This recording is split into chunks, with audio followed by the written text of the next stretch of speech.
మంచిర్యాల జిల్లాలో కొత్త గనుల కోసం కృషి చేస్తానని కార్మిక మైనింగ్ శాఖ మంత్రి వివేక్ వెంకటస్వామి తెలిపారు. కొత్త గనులతో ఆ ప్రాంతంలో నిరుద్యోగ యువతకు ఉపాధి అవకాశాలు లభిస్తాయన్నారు. మంత్రిగా బాధ్యతలు స్వీకరించిన అనంతరం మొదటిసారి ఆయన చెన్నూరు నియోజకవర్గంలో పర్యటించారు. ఈ సందర్భంగా మంత్రి మాట్లాడుతూ తెలంగాణ వ్యాప్తంగా అక్రమ ఇసుక రవాణాపై కఠిన చర్యలు చేపడతామని, తద్వారా ప్రభుత్వానికి ఆదాయం పెంచడమే తన లక్ష్యమని పేర్కొన్నారు.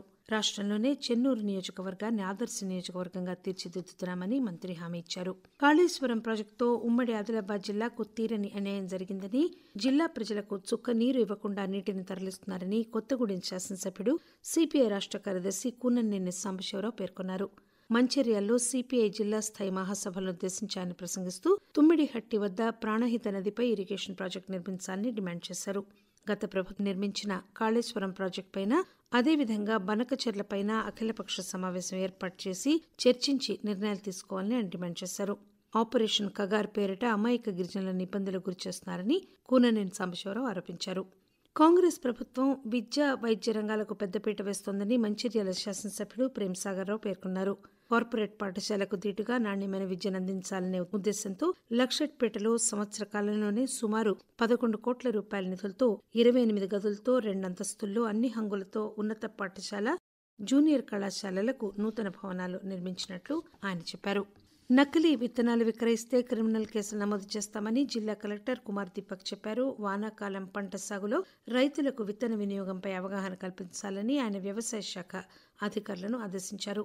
సాగుకు అవసరమైన వరి, పత్తి విత్తనాల లభ్యతను పరిశీలించి కొరత ఉంటే ముందుగానే తగిన చర్యలు తీసుకోవాలని కలెక్టర్ సూచించారు. పిల్లల సంక్షేమం కోసం ప్రభుత్వం అమ్మ మాట, అంగన్వాడీ బాట కార్యక్రమాన్ని ప్రారంభించిందని జిల్లా కలెక్టర్ కుమార్ దీపక్ పేర్కొన్నారు. జిల్లాలోని భీమారం మండలం బూరుగుపల్లి గ్రామంలోని అంగన్వాడీ కేంద్రంలో ఎగ్ బిర్యానీ పంపిణీ కార్యక్రమాన్ని ప్రారంభించిన సందర్భంగా కలెక్టర్ మాట్లాడుతూ ప్రభుత్వం గర్భిణులు, బాలింతలు, కిషోర బాలికలు తమ సమీపంలో అంగన్వాడీ కేంద్రం సేవలను వినియోగించుకోవాలని సూచించారు.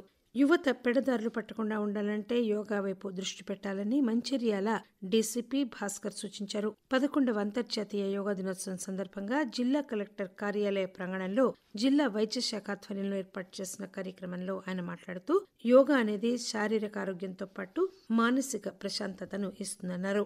జిల్లాలో తెలంగాణ ఆవిర్భావ దినోత్సవ వేడుకలను ప్రజలు ఘనంగా జరుపుకున్నారు. వివిధ రాజకీయ పార్టీల కార్యాలయాలు, ప్రభుత్వ కార్యాలయాల వద్ద జాతీయ జెండాలను ఆవిష్కరించారు.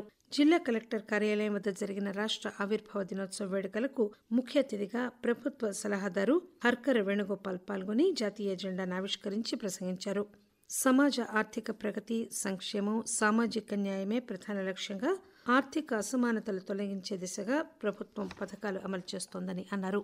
దశాబ్దాలుగా అన్ని రంగాల్లో అణచివేతకు గురవుతున్న బీసీలు సంఘటితమైతేనే రాజ్యాధికారం వస్తుందని, తద్వారా సామాజిక న్యాయం సాధ్యమవుతుందని మధ్యప్రదేశ్ ప్రభుత్వ ప్రిన్సిపల్ సెక్రటరీ పరికిపండ్ల నరహరి అన్నారు.